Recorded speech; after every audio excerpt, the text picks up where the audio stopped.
Happy Monday, everyone. It's your friend Ryan Rolfe with the Dsmsold team at Keller Williams Legacy Group here in Des Moines, Central Iowa. And it is the last day of March. So tomorrow will be in April. Next week, we will be doing a recap of March and jumping into April, quarter two. It's hard to believe that we're already there in 2025, and yet here we are. So let's talk about what happened this weekend in the real estate space. Besides all of the fun weather, we had 80-degree weather and then some snow and 30, 40-ish degrees. So that's Iowa for you, right? Anyways, this weekend we saw more homes coming on the market. This week over last week, we've seen more homes coming on the market. So we're getting into that spring season where more listings are going to pop up. We are certainly seeing that with our clients. We've got more folks that are preparing to list their home in April, and more buyers that are actively starting to look and work through getting pre-approved, starting to look at homes, taking advantage of some great options with builders if they're wanting new construction, because a lot of builders are offering different sorts of incentives like rate buy downs and additional closing costs, or including additional appliances, blinds, doing things to get their inventory moved. So new construction, if you're looking just at new construction, that is in a balanced market. So that's favoring both buyers and sellers. That will likely stay that way as we go throughout the year. May get into the low level of a balanced market. So we're pretty close to a seller's market, but that's new construction single family. New construction townhomes are firmly in a buyer's market, so there's plenty of inventory out there.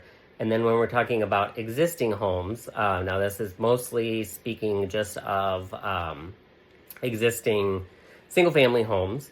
We are in a seller's market, so that will likely continue.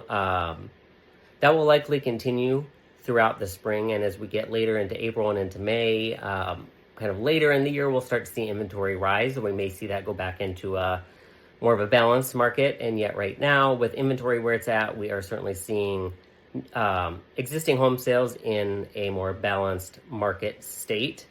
There's been a slight increase in inventory this week over last, so just adding more homes on the market.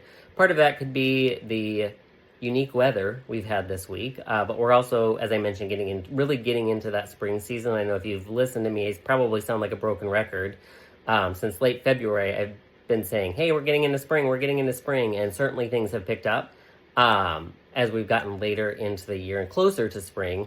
Now we are officially in spring, so we are certainly on par with when more inventory will start to come on the market and more home buyers are out looking, and as I mentioned, a lot of builders have different incentive programs on particular properties that they're trying to move, or just, a neighborhood in general, really just to get more sales and to move things along for them so that they can continue, in a new plot or whatever it may be with their building plans for that particular builder. Days on market is starting to come down slightly, which is pretty typical as we get into the spring season, that we'll see days on market come down a little bit, closer to the 30 days, or give or take. We're still seeing, it's a lot of that is market specific and location specific. So, you're going to have a different days on market in the center of Des Moines than you will in Waukee, or than you will in Winterset or Indianola or Norwalk. So this is market wide, everything existing homes. We're at about 30 to 35 days average days on market. And this weekend, we saw 178 new homes come on the market. So 178 new listings came to market. 129 homes went into pending or under contract status, meaning that somebody got an accepted offer on a property that they that they wrote a contract on. And 127 homes sold and closed, which means they got to sign all the papers, get their key, and got to say welcome home to their new home. So if you've got questions about what this means for you, whether you're buying, selling, or maybe thinking about investing, it'd still be a great time to invest in real estate right now if you can find the right property and make the numbers work for you. So feel free to reach out. We're always here to help, and I hope you have an amazing week. Bye, everyone.